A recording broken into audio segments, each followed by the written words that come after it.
कि सारे तंत्रों की अधिष्ठात्री जो देवी है वो काली है।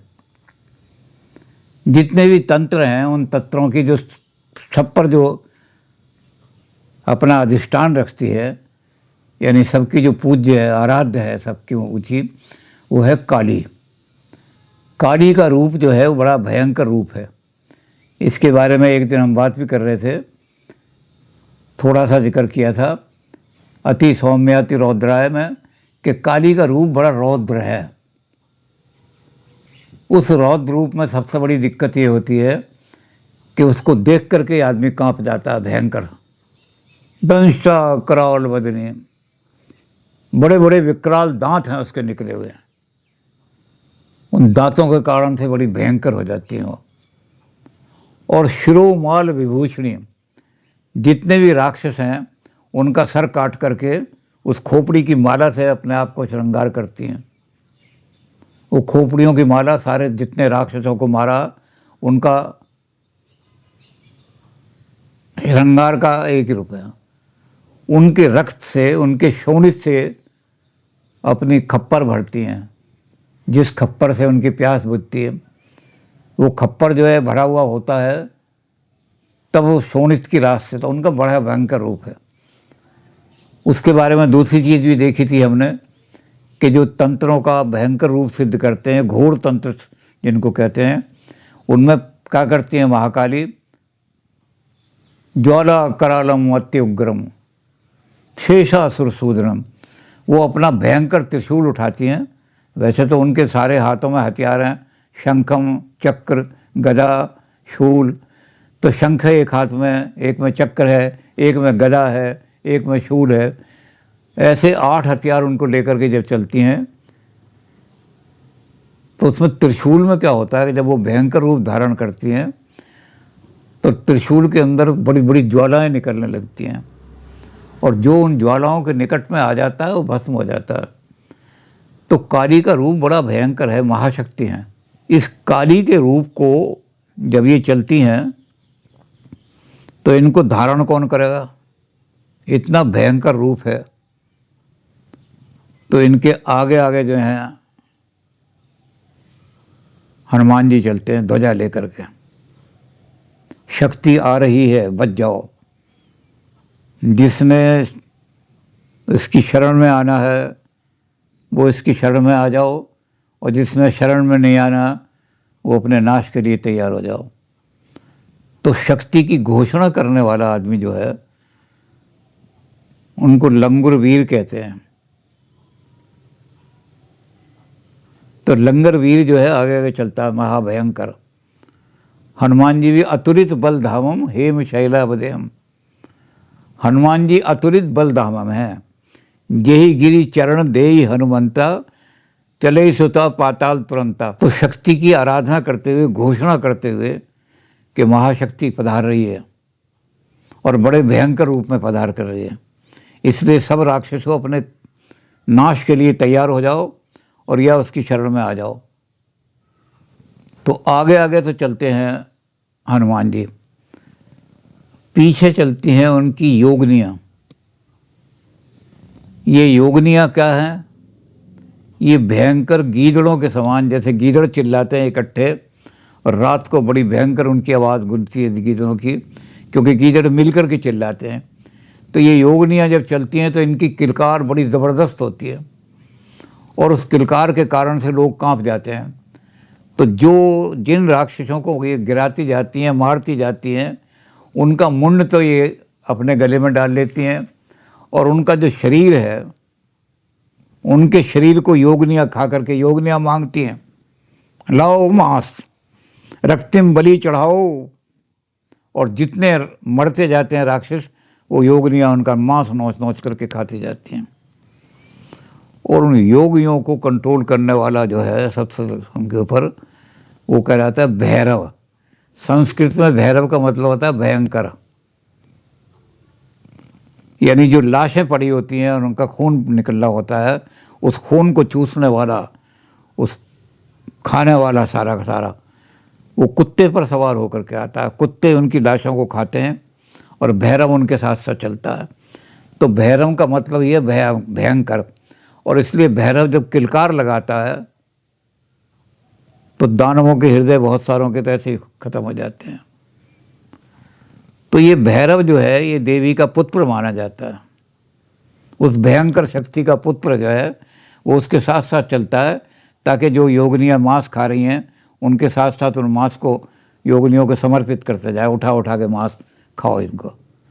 तो बड़े भयंकर रूप में आता है। अब ये भैरव जो हैं इनके कई रूप हैं। किलकार भैरव दिल्ली में स्थापित है। काल भैरव जहाँ माता का बहुत बड़ा मंदिर है उसके पीछे स्थापित है। तो भैरव के अलग अलग नाम से अलग अलग रूप हैं। तो काल भैरव और महामाया महाशक्ति ये तंत्र की अधिष्ठात्री देवती हैं, शत्रुनाशक, भयंकर से भयंकर शत्रुनाश जात। अब इसका एक रूप क्या है, रक्त बीज। रक्त बीज को भगवान ने, शंकर भगवान ने बड़ी तपस्या की रक्त बीज ने, तो रक्त बीज को भगवान शंकर ने वरदान दे दिया कि जहाँ तेरा एक बूंद भी रक्त की गिरेगी वहाँ एक रक्त बीज पैदा हो जाएगा। तो जब शुंभ और निशुंभ से लड़ाई होने लगी तो चंड भी मर गया, मुंड भी मर गया, सारे के सारे मर गए जितने भी थे। चामुंडा इसलिए कहलाती हैं, चंड और मुंड को मारने वाले। चंड और मुंड को मार करके उनकी माला गले में डाली उनके सर। तो उन्होंने रक्त बीज का आह्वान किया, रक्त बीज तुम आओ हमारी रक्षा करो। तो रक्त बीज आ गया। अब देवी ने चक्र मारा पहले उसका, महाभयंकर चक्र, और जैसे ही चक्र मारा और रक्त बीज के शरीर से खून निकला तो जितने बूंदें उसकी गिरी थी रक्त बीज के खून की उतने चक्र पैदा हो गए। और ये पृथ्वी जो है जहाँ युद्ध हो रहा था शुंभ निशुंभ का, वहाँ रक्त बीजों से भर गई सारी पृथ्वी। हिमालय की जो हिमालय की तलहटी है उसमें ये सारी देवियाँ वहीं विराजमान हैं। तो देवी को बड़ा कोप आया। देवी ने कहा मैं अपना भयंकर रूप धारण करती हूँ और अपना खप्पर निकालती हूँ। इस खप्पर को कौन भरेगा? कितने रक्त बीज पैदा हो जाओ, ये मेरा खून का खप्पर नहीं भरा जाएगा। तो उन्होंने महाभयंकर रूप, जिब्बिया बाहर निकली हुई है, लाल लाल जिब्बिया, उनकी आँखें बड़ी भयंकर हैं, उनसे अग्नि बरस रही है। और वो क्रोध में आकर के, दिव्या क्रोध समाकुला, देवी महाभयंकर क्रोध में आ गई। और काल भैरव उनके साथ चल रहे हैं काल की घोषणा करते हुए। तो देवी ने क्या काम किया, उन्होंने कहा मैं किसी रक्त बीज को नहीं मारूंगी, अब मैं इनको खाऊंगी। पकड़ा, उन्होंने अपने मुंह में डाल लिया। उस मुंह के अंदर जो रक्त बीज पैदा हो जाते थे उनको दंष्टा कराल बदनी, बड़े बड़े भयंकर से वहीं उनको चबा देते थे। एक बूंद भी पृथ्वी पर नहीं गिरने दिए। सारे रक्त बीजों को चाप गई और खप्पर नहीं भरा, क्योंकि रक्त बाहर गिरता तो खप्पर में गिरता। तो उन्होंने कहा मेरा खप्पर भरो, नहीं विनाश कर दूंगे। एक भी राक्षस नहीं बचा और वो अभी तृप्त नहीं हुई। भैरव चल रहे हैं उनके पीछे पीछे, भयंकर रूप चीत्कार करते हुए, लाओ योगिनियों के लिए मांस लाओ। कहाँ है मांस? योगिनियाँ मांस खाएंगी, कच्चा मांस खाती हैं योगिनियाँ, कच्चा मांस लाओ ये योगिनियाँ खाएंगी। भयंकर चीत्कार कर रहा है भैरव, और देवी गुस्से में भरी हुई चल रही हैं। जब यहाँ कोई नहीं बचा, सारे राक्षस मार दिए, तो अब कहाँ खून मिला? तो देवी चल दी देवलोक की तरफ चली। उन्होंने कहा मेरा खप्पर भरो, अगर राक्षसों नहीं भरा गया तो देवों को मारूंगी। जब तक मेरा खप्पर नहीं भरेगा खून से मैं संतुष्ट नहीं हो सकती। स्वर्गलोक में भगदड़ पड़ गई। इधर देवी आ रही है, तो जब इन्होंने राक्षसों को उन सबको खा गई, भक्षण कर गई सबका, और योगिनियाँ अभी तक मांग रही हैं मांस लाओ मांस लाओ। तो ये स्वर्ग की तरफ आ रही है। तो देवता कांप गए, क्या करें? उन्होंने कहा भगवान शंकर समाधि में बैठे हैं, वहाँ चलो, शंकर की समाधि खुलेगी तभी कल्याण होगा। सारे देवताओं ने आके शोर मचाना शुरू कर दिया वहाँ। उनकी शंकर की समाधि खुल गई, क्या बात है। उन्होंने कहा जो महाशक्ति है वो मार रही है इस तरह। शंकर ने कहा कि मैंने तो उसे यहाँ बिठाया था कि जब तक मैं समाधि में बैठा रहूं तुम मुझे जल वल देती रहना। वो कैसे चली गई यहाँ से। उन्होंने कहा जी राक्षसों का कोलाहल मच रहा था और उन्होंने राक्षसों को कहा कि शंकर भगवान की समाधि में तो कोई विघ्न नहीं डाल सकता, मैं भी विघ्न नहीं डाल सकती हूँ, लेकिन जिस काम के लिए आप आए हो मैं उस काम के करने के लिए मैं चलती हूँ। ओहो, शक्ति जब शिव से अलग हो जाए तो विनाशकारी बन जाती है। शिव मैं यहाँ बैठा हुआ हूँ, शक्ति का प्रयोग तो शिव के कल्याण के लिए होना चाहिए, और मैं यहाँ शिव बैठा हुआ हूँ और वो शक्ति, ये तो एटम की शक्ति है। एटम फट गया, अगर एटम न्यूक्लियर के चारों तरफ घूमता रहता तो उसमें से एनर्जी निकलती रहती, क्वांटम एनर्जी, तो बड़े बड़े बिजली घर चलते, कुछ बनता है। और ये क्या हुआ कि ये जो न्यूट्रॉन था वो रह गया वहाँ, और वो सारी इलेक्ट्रॉन अलग फट गया। इलेक्ट्रॉन फट गया तो जापान की तरह नाश कर दिया सारा, एक 20-20 किलोमीटर तक लोगों को फूंक दे गए। तो ये शक्ति शिव से अलग होकर के चली गई। पर भगवान शंकर एकदम उठे, भागे, और जब ये शक्ति जा रही थी लाओ, और भैरव चीत्कार कर रहा था योगिनियों के लिए मांस लाओ नहीं तो मैं खा जाऊंगा। महाभयंकर है।